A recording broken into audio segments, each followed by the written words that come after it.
Hey everyone, and welcome to this week's weekly options watch list. Hopefully, you all had a wonderful weekend and are excited to get back to trading despite this market being incredibly bearish. So, if we look here on the ES, we'll do a quick breakdown of this to kind of see where the market is at and where the market could potentially go this upcoming week.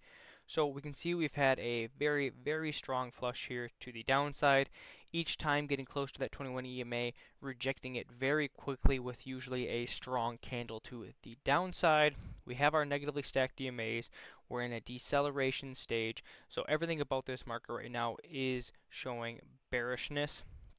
But now if we zoom in here a little bit, we can see that on Friday we did make a new net low here on the market, and at this point we were down below that minus 20% from the all-time highs, which means that we would be in a crash. The market decided at the end of the day, about the last hour, it did not want to do that, so it closed about a point or two above the red, giving us an actual green day on the market. So I don't know if the market makers are just wanting this market to not fall below that 20% mark or what their exact game plan is, but either way, the market is a little extended here to the downside. You would be more extended if you would have closed near the low of that candle, but that being said, this could be the sign of a reversal back up to at least the 21 EMA, and from there we'll see where the market will make its decision. If it either rejects that level once again like it has before, which is what I think it would do, or if you get an even further short squeeze to really squeeze out all of those shorts, and then I think we could easily see more selling to the downside. So if we go to the weekly time frame here, we can see that we've had some excessive selling. We've had 1, 2, 3, 4, 5, 6, 7 weeks of straight selling, which if we zoom back out here, even in COVID, you had 1, 2, and then you had a green, 1, 2, had another green. So this is showing us a very, very strong bearishness in the market with just continued selling across the board.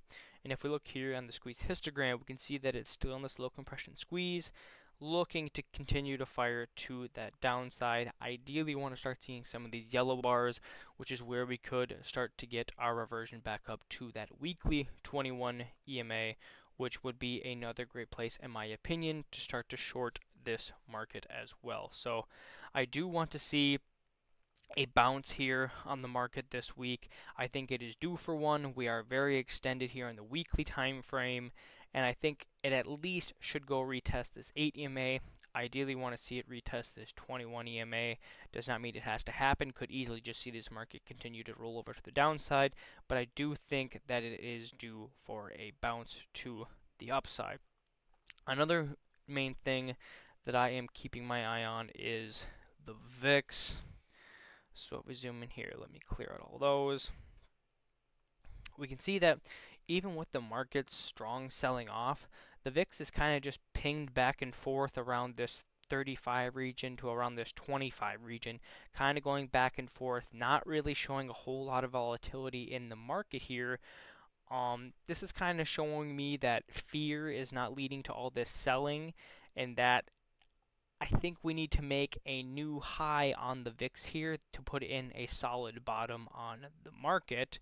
And if we come here looking at a weekly time frame, I think we do need to give back above probably around that $40 region to really put in a solid bottom on the market, or just to make some new highs to really show that fear is driving this market lower. And when people are fearful, they sell out of all their positions, and that's when all the institutions buy into their positions. So definitely be looking for a spike in the VIX eventually for us to kind of create a bottom on the market.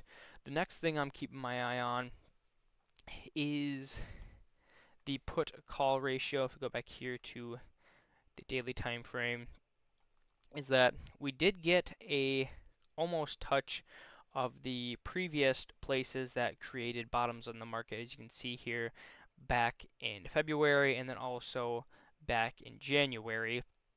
So I do want to see a new high on the put call, which means that everyone and their mothers are getting short on this market. So if you can have that align with the VIX and the put call both making new highs, I think that that would be a great place to either buy into long-term investing or to actually grab some calls to the upside due to everyone being very fearful at that point. And once again, once others are fearful, that is our time to be greedy. So that's kind of my breakdown of the market and what I'll be watching going forward. And now we'll get into the 5 plays that I am looking at for the upcoming week. And the first one here is going to be AbbVie to the downside. So we have no stacked DMAs. Our price action has filled the gap here that was created, and now it is looking to roll back over to the downside to potentially go retest some of these lows that it had made earlier. Ideally, we want to see some darker blue bars come into the squeeze histogram here, which means that we are no longer having any bullish momentum on it. And once that happens, I think that this could easily go retest these -2 or even -3 ATR levels. Look to get an entry around that 21 EMA for the ideal entry, and then once again look to take your profits down at those levels I just discussed. Next one here, Goldman Sachs to the downside. We can see that it is quite bearish with a nice downtrend here. Negatively stacked DMAs, we're in a deceleration stage, and then we get these little pops, fall, pop, fall, and I believe that's what's going to continue to happen here. So if we can zoom in a little bit more, we can see that each time now it's been coming up to this 21 EMA, it's rejecting it, it's rejecting it.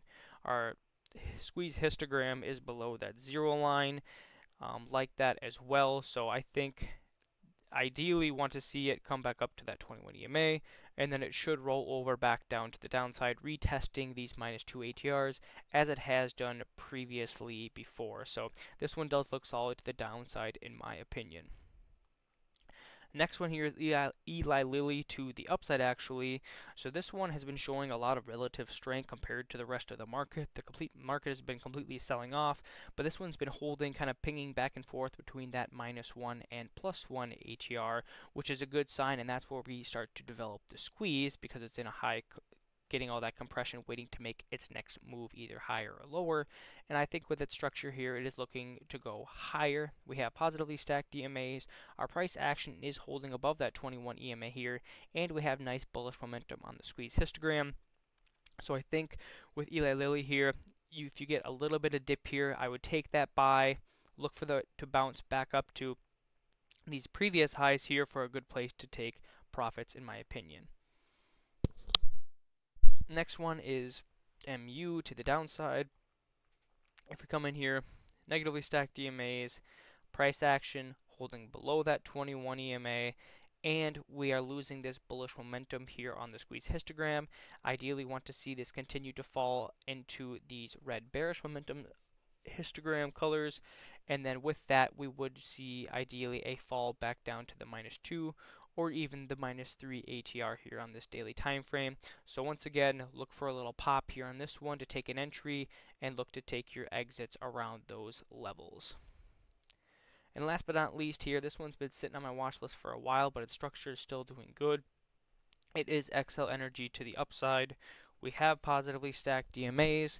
Our price action has been respecting that 21 EMA very nicely here, and we have a very high compression with this yellow dot here on the squeeze, meaning that it is ready to make a large move, and I do believe that move would now be to the upside as it has respected that 21 EMA each time to the upside, and we have that nice bullish momentum. So I do think XL Energy is a solid one going forward to push up to new all-time highs here.